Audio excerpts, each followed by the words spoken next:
Right.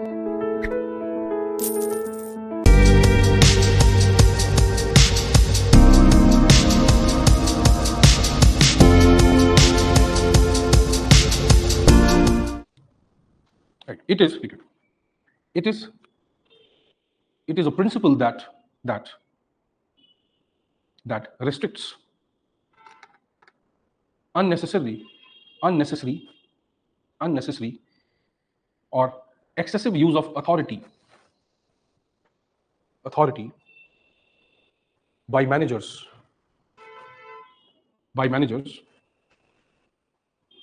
who interfered with the workers performing their tasks.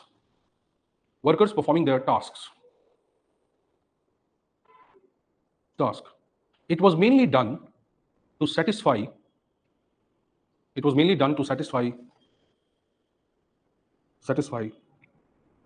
the urge to exercise authority,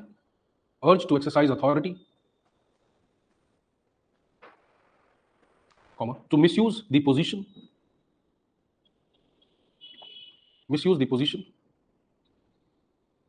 and somewhere exploit the workers.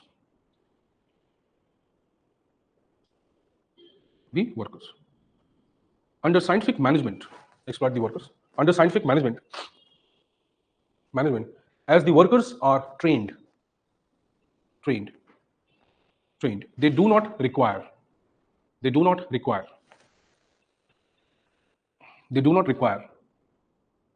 interference unless a technical or administrative support is needed.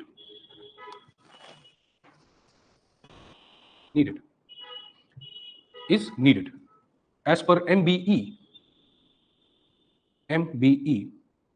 the managers must only be, as per MBE, the managers must only be concerned about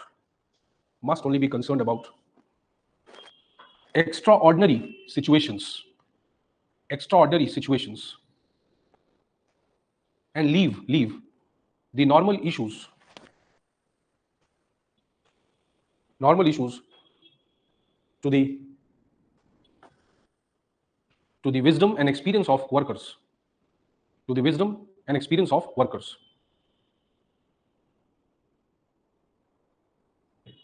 He did not support, next line, he did not support the discretion of workers. But believed that scientific training would make them capable of dealing with normal situations.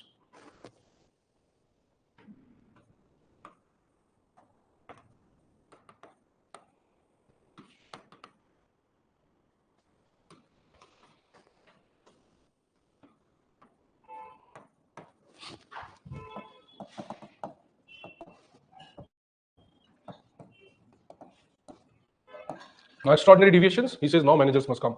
What can these be? Conflicts.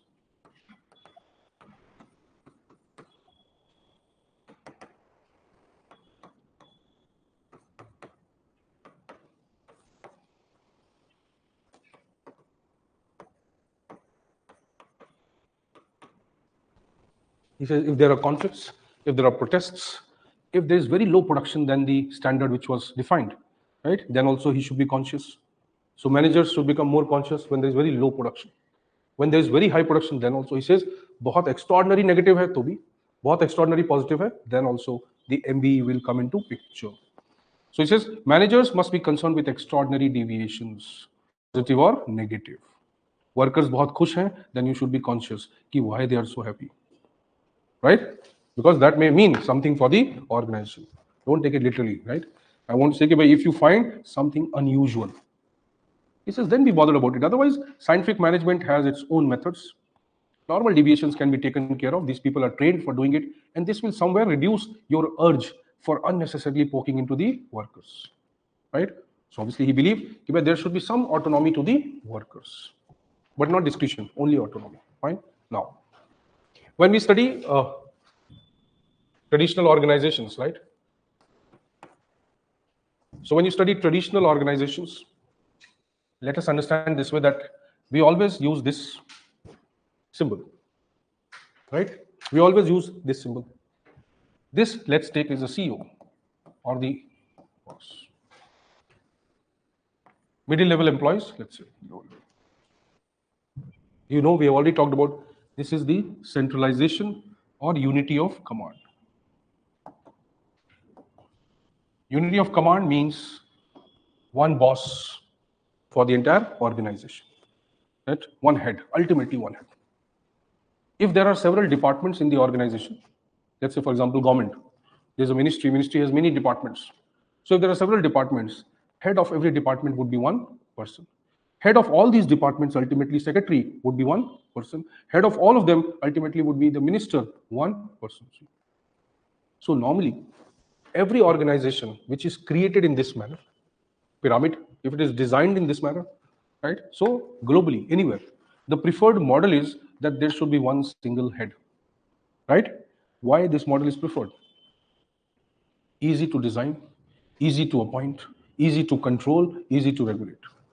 No confusion in decision making, no duality of command. See, so every scholar, traditional scholar, classical scholar you'll study, Weber, Fayol, anyone, all of them have favored the unity of command versus the duality, right, or multiplicity of command.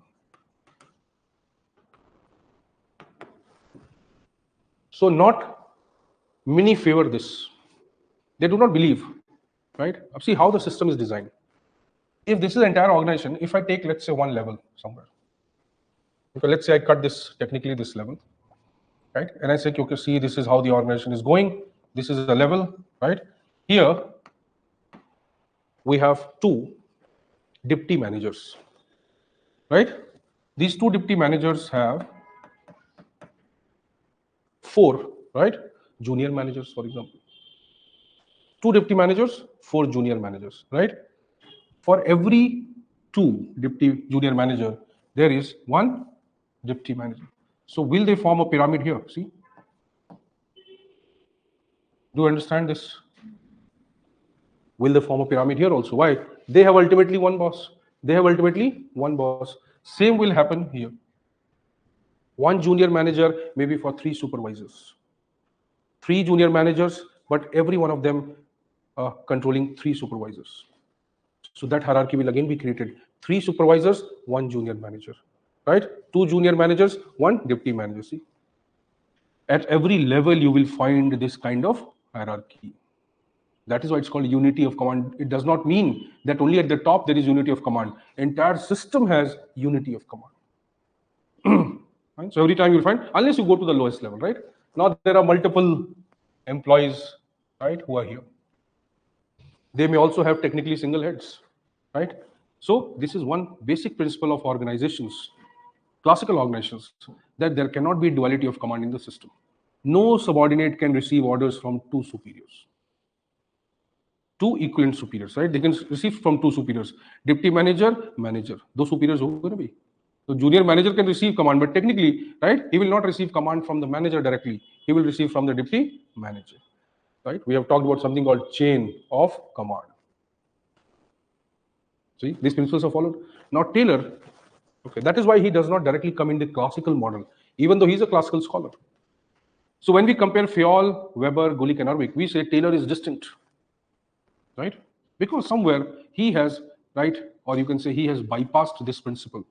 He has neglected this principle. Other things he talks about, right? But he does not agree with this principle.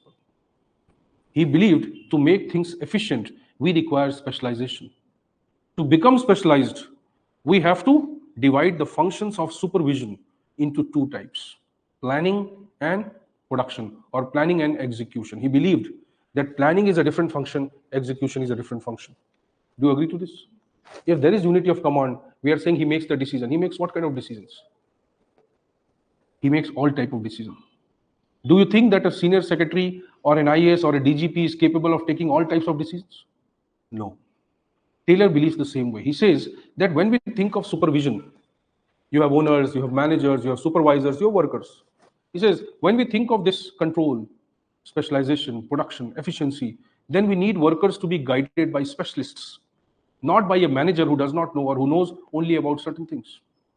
So he says, below the manager, there are supervisors. These supervisors can, or we can have more than one supervisor controlling the workers, or we can have multiple supervisors controlling the workers. He's not talking about managers. He's saying there can be manager maintaining the unity of command, but when we come to supervisory level who are directly in contact with the workers, we should have multiple supervisors to manage the workers. 4 supervisors for planning who will decide, and 4 supervisors for execution who will monitor the implementation. Why did he suggest this? You see his urge for efficiency, his urge for specialization, his urge for one best way. He was more concerned about supervision at lower levels. Try to understand, as you go down, the number of people increase. So at higher levels, he believed that unity of command can be applicable, but as we go lower, it is impossible for one supervisor to manage 50 workers. Even if he can manage, he cannot provide them suggestions. He cannot improve their functioning. He cannot give or contribute anything to their efficiency. So he says, this is the level immediately to the workers. Higher levels, implement whatever you want. But just above the workers, I believe that supervisors, right, must be specialized people. And for that, there need not be one supervisor or 2 supervisors. There should be 8 supervisors. This is very typical compared to any other scholar. So he's saying technically every worker or workers in the organization should be guided by 8 supervisors. These 8 people are specialized in their own functions. 4 are specialized in planning, making plans, deciding things. 4 are specialized in implementation and execution because there are a variety of tasks. So every one of them contributes to a typical kind of task. This is known as the idea of functional foremanship. Functional foremanship simply means that Taylor wanted specialization and division of work at the supervisory level, not at the manager level. So he says the closer specialization is to the workers, the better performance they will have. Understanding? Now imagine that all the 16 subjects almost you study in UPSC, right? So the specialist of all the 16 subjects, obviously micro specialization may not be needed, right? It is not a research exam. So let us say all the 16 experts are hired by your parents, right? And they are looking after you 24/7. The chances of getting through will increase, right? Right? Getting out of the house will increase. Probability of leaving your house, that will be quite high. So see, specialization to that extent is not actually good. But he believed in micro specialization. He said workers are involved in production. Workers are involved in using tools, techniques, methods, right? For methods, there will be one specialist. For use of tools and techniques, one specialist, right? For monitoring, quantifying, observing, another specialist. Likewise, what he did, the way he divided the work initially, right? Every element of work, time and cost, he said the same way we'll divide the supervisors who will monitor each and every aspect of work. Fine. So see, imagine a worker who is working or group of people who are working, they are being observed by 8 people. Or they are being assessed by 8 people. That is called functional foremanship. It is basically a division of labor concept and specialization.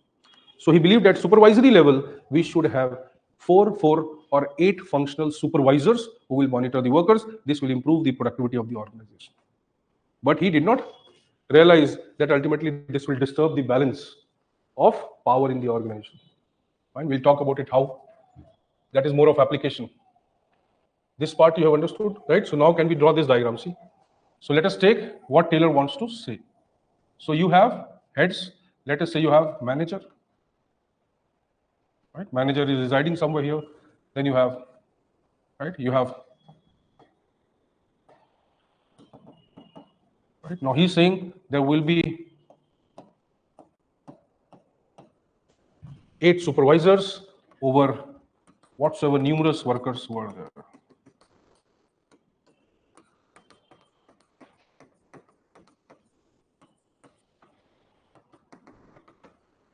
right? So he says now we'll have technically 8 supervisors, right? This he calls as functional or 8 functional foremen. So functional foremen or functional foremanship is a model which he proposes, right? So you can make it. Your 10th point basically is the concept of functional foremanship.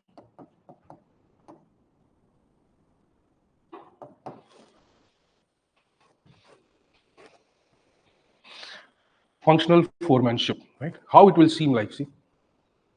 So concept of functional foremanship, how it will be visible? 8 functional foremen. So you have 8 functional foremen.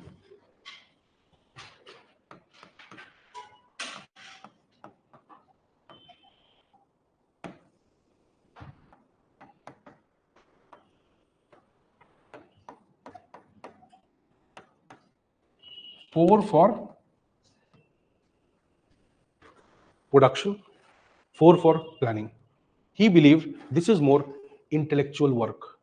Even though supervisors don't need that much of intellect, right? But he said this is more intellectual work because this is a kind of analysis.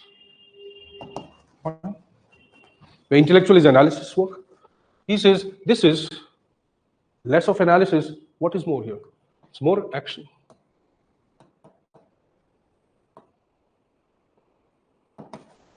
Can I say that this is more about thinking, right? And this is more about doing.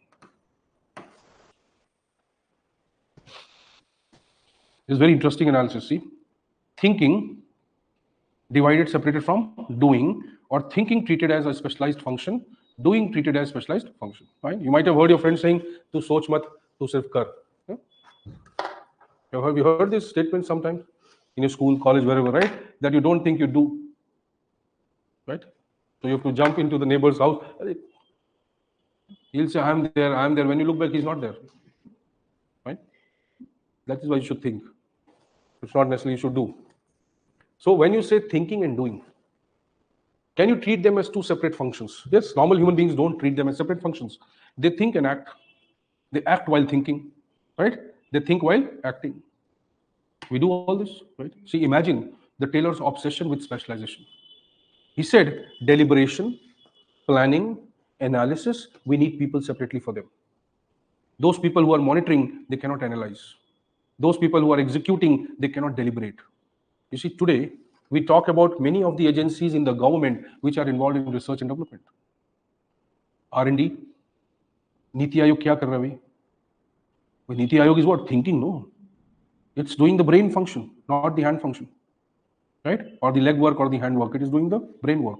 So whenever you think of this, understand Taylor in that sense. He was saying that analysis, intellectual thinking, deliberation, evaluation, understanding pros and cons, analyzing it, it is a full-time activity, right? You cannot simply ask people to do that also and go and monitor things. So he says thinking, deliberation, analyzing, planning, that is a separate task. This is a separate task, see? So he is basically dividing analysis from action on the belief that analysis is a specialized function which cannot be performed simultaneously by those who are performing that function. Understanding? At least this much you understood? In today's world, right, their role has become very important. Planners, right, implementers.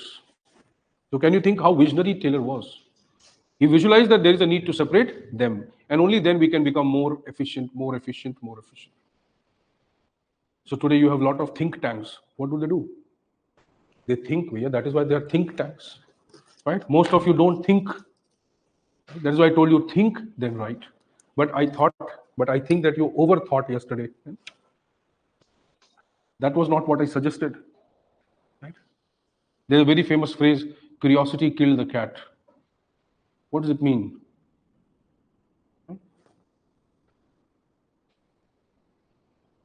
So if you find a hand grenade, right, and you become over curious, कैसे काम करता है, कैसे काम करता है, कैसे काम करता है ना? तो फिर काम तमाम कर देता है वो, है कि नहीं? That is called curiosity killed the cat, right? Some people are there, no, कितना गहरा है कुआं है. Then ultimately they get inside it without taking the measuring tape with them. Right? So that is why don't overthink.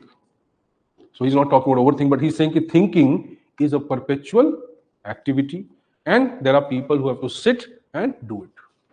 Niti Ayog is thinking. Think tanks are thinking. Research and development are thinking.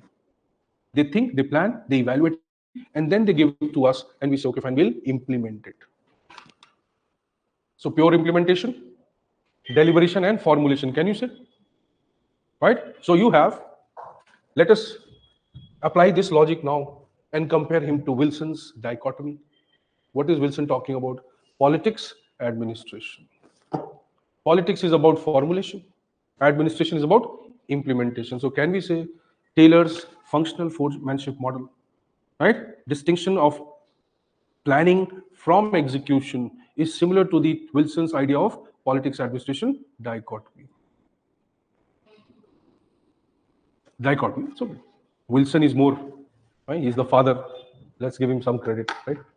So when you say the idea of dichotomy of Wilson, right, seems to be similar to the Taylor's concept of functional foremanship, or planning versus execution, or planning in distinction with execution seems similar to politics in distinction with administration. Now this will be a trap question in UPSC. Right? So it is quite logical that once you think like that, so some of the questions that you see in the exam, obviously they require little higher order thinking skills. But once you understand it, writing becomes simple. लिखना वही है. Planning में क्या होता है, execution में क्या होता है. See? So planning is more deliberative, execution is more action oriented. Right? Formulation, implementation, planning, execution seems similar. Right? So what he says that, okay, we will have 4 people for this, 4 for this. What 4 people will be involved here? Right? So basically he's talking about different type of clerks. He said the clerks, or clerk is a position, supervisory position, which is more involved in thinking. Right? Clerical work is what? Sitting and doing. He equates that clerical job to thinking job. Right? So he talks about a lot of clerks here. You can write their names. One is instruction card clerk. First write it, then we'll. Instruction card clerk.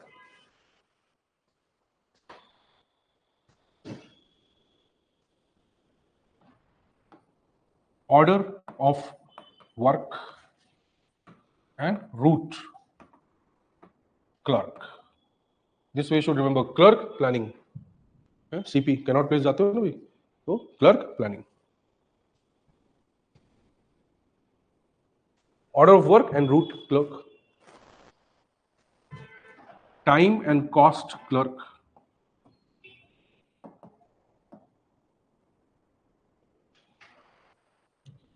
So instruction card clerk, order of work and route clerk, time and cost clerk, clerk is planning, and last is different, shop disciplinarian.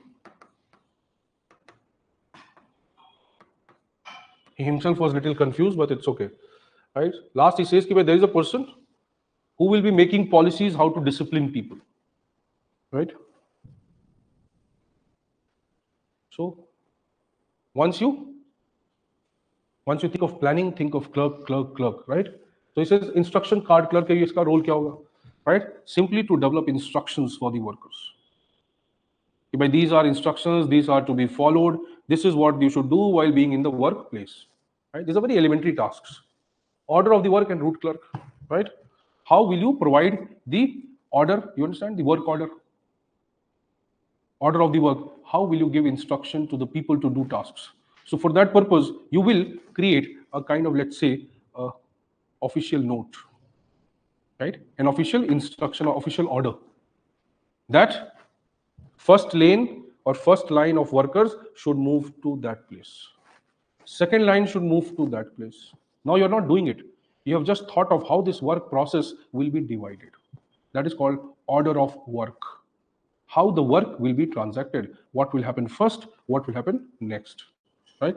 So order of work and route. Route is how this work will flow. Right? He says for this purpose, this function, there will be a person who will design all this. Right?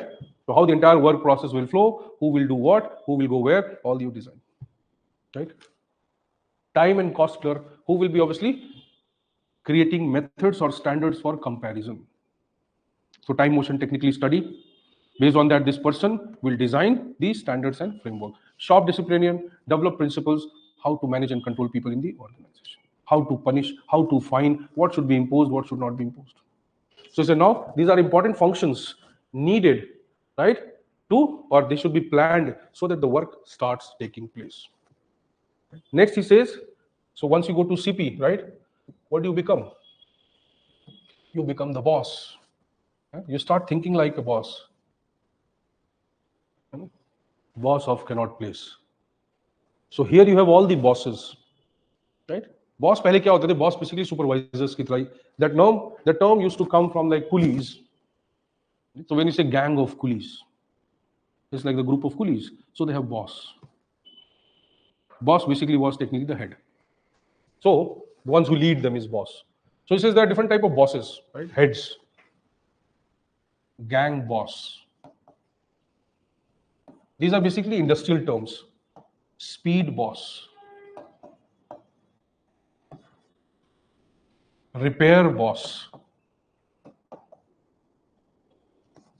And inspector. Obviously, inspector hai, execution is more important for inspector. So it says for execution, you will have now 4 people. The gang boss. Who is the gang boss? Who basically assembles or what you can say, aggregates all the workers at one place. Fine. So he might look like a leader who basically now influences people to go and work. That will be the gang boss, who every day in the morning gives them a small speech, right, motivates them and tells them to go to their places and work. Gang boss. Any problem, supervisor or manager has to convey, he will call the gang boss. By tomorrow, go and tell them. It simplifies things. Speed boss. Right? Some workers are not performing as per the standard. So he will speed up the process. Right? He will implement the standards. So he's the one who's taking care of the time and the cost aspect.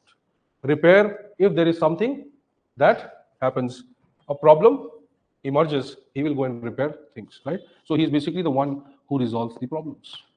Inspector is one who looks at the overall work, right? He is basically a kind of, what you can say, perpetual monitoring person. He looks after the entire work, reports it to the higher managers and likewise. To whom these 4 or 8 people will report? They will report to the manager. See? So above, you have written this, above these functional foremanship, right? Who is going to be their head? कौन होगा उनका head, right? ये obvious है कि भाई उनका head जो है यहाँ पे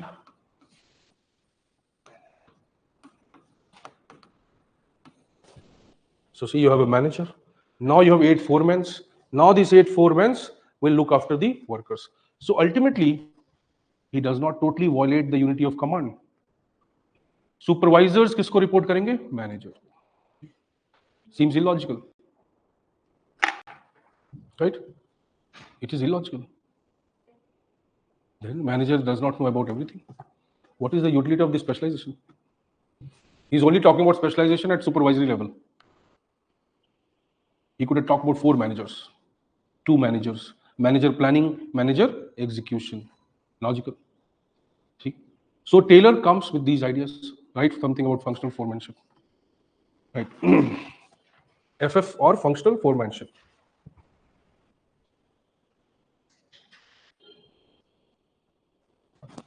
Functional foremanship promotes division of work at supervisory level. Division of work at supervisory level. Supervisory level. It suggests for 4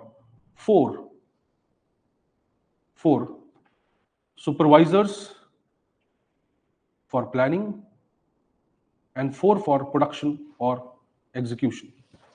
That 4 for planning, 4 for execution or production.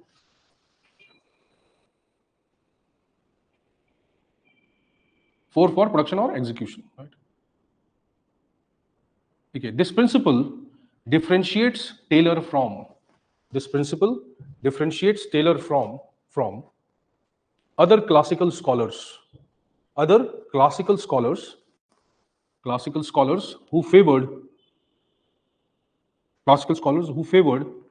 favored unity of command. Unity of command. Taylor favored multiplicity of command. Underline this. Taylor favored multiplicity of command. Multiplicity of command at supervisory level, not at the manager level. At supervisory level.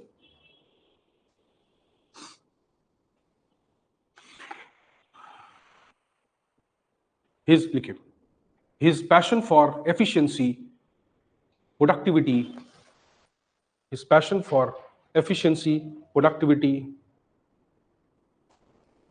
and specialization is visible in this model.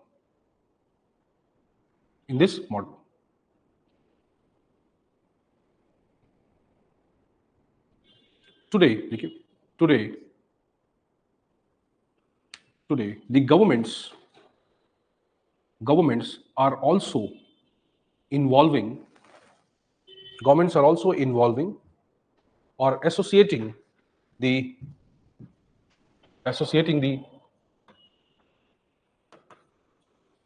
policy advisors, right, or think tanks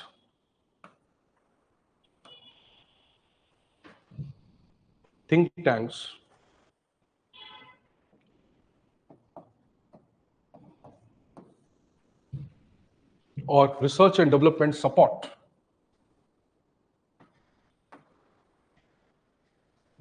like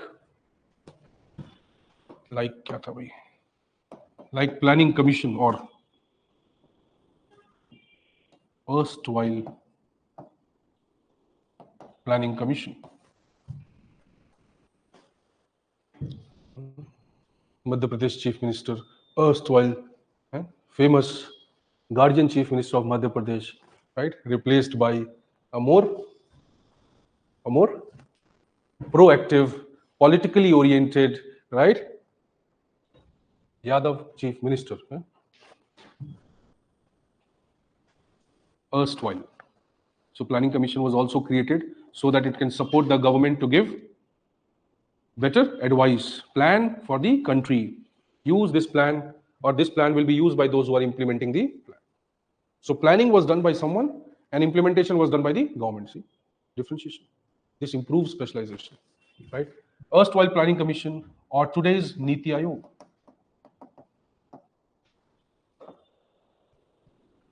So Niti Aayog think tank hai, planning commission a planning system, it was planning. They were providing same type of support, right? Niti Aayog is different from planning commission, but both are the bodies created for supporting those who are implementing decisions. So they were making decisions or they were analyzing decisions and giving these decisions to those who are implementing decisions. Kya role tha inka? Who are these? What was planning commission for? You see, or you have something called, now you don't have, National Knowledge Commission.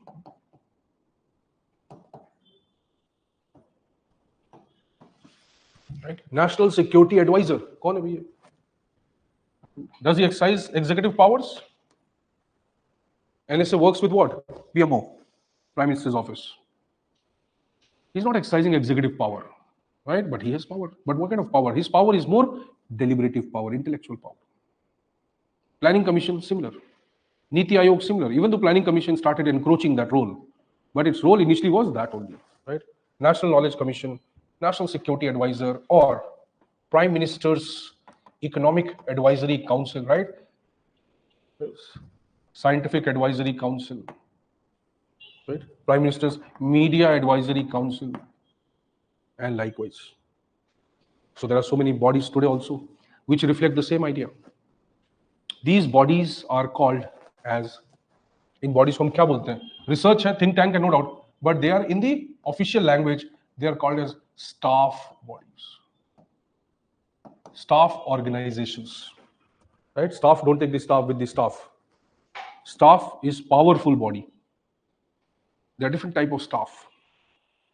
So staff are those who deliberate, who advise, provide consultation, deliberate, analyze. ये वो systems हैं जो ये काम करते हैं. See? जैसे UPSC. But UPSC has both the roles, staff as well as executive role. Why staff? It does research and development. Fine? UPSC? I know students will not agree with that, right? Because no agency, such a big agency, right? Such an old agency, almost now 97 years completed, 98. मैं 1926 में बना था. So no agency which is so old, so it's so evolved, right? Dealing with highest caliber of this country, so it will not write that translation. Have you read that translation? Steel plant. What they wrote in Hindi? Ispat ka paudha. The plant literally translated into paudha. Right? Steel plant is like an industry, is it or not? So they are using Google Translate. Fine. They themselves don't know, right, what questions they are giving, what should be the answers. 10 to 15 questions of the UPSC themselves are wrong. If you challenge that in the court, right, you might win the case. So UPSC is asking a question by who is the guardian, right? Who is the guardian of the constitution, right? And the answer is given Supreme Court. Supreme Court दिया था. President दिया था, हाँ. Right? Some student told me by Supreme Court दिया, then गलत है. So if, or in case there are so many answers they are giving, every year 10 questions or 10 answers are quite abstract. In comprehension, their answers are abstract. So it is quite obvious that it is a staff body which does research and development for the exam, but whether it actually does research and development, nobody knows. Right? Somebody will tell you that they have a lot of agents here. Lot of agents in old Rajendra who are looking after what coaching industry is doing. Obviously, this is a very substandard research. If they have to do this research, they should go to every place in this country, every city in this country, no? Where they are seeing only the visible part. You don't know somebody is hiding in Kolkata and teaching 50,000 students. Who knows? Go and do the research for them. So logically, see, staff bodies are those bodies which do research and which provide this research to those who are implementing it, right? But UPSC भी एक तरह की staff body, but its nature of work is little different. CPWD in the government, central government, Central Public Works Department. That is the kind of staff function. Why? Because what it is doing, it is making buildings for the others to be used. So it is providing that support to other ministries and departments. उसका खुद का कोई function नहीं है, right? मतलब उसका जो function है वो बेसिकली दूसरे का फंक्शन परफॉर्म करना उसका फंक्शन है. लॉ कमीशन की, yes. Many bodies are mostly advisory, right? So CPWD माँ की तरह है ना? अपने बच्चों की ख्वाहिश पूरी कर रही है बस. माँ की कोई इच्छा नहीं है खुद की. That is CPW. It has no core functions except for performing whatever has been asked by other ministries and departments. Right? Maintenance, repair of the government buildings, right? Of infrastructure, that is the function. So there are many organizations in the government whose own individual specific core functions cannot be identified. They are just supporting or doing functions to support the main function of government. Right? They are known as advisory bodies or staff bodies. They are very different type of staff bodies. Right? They are for research, they are for maintenance, they are for support, right? They are for auxiliary service. For example, in an organization, not everybody is the one who is implementing things. There are people who are providing support to those who are implementing. For example, your driver. So SP is implementing, but what is driver doing? He is not implementing. What is his gunner doing? He is not implementing, right? They are supporting them or protecting them or providing services to them who are implementing. They are also known as staff. Right? But they are not scientists, they are not researchers, they are called maintenance staff. One is research staff, right? One is technical staff, scientists. Right? They are technically supporting the government system, right? And likewise.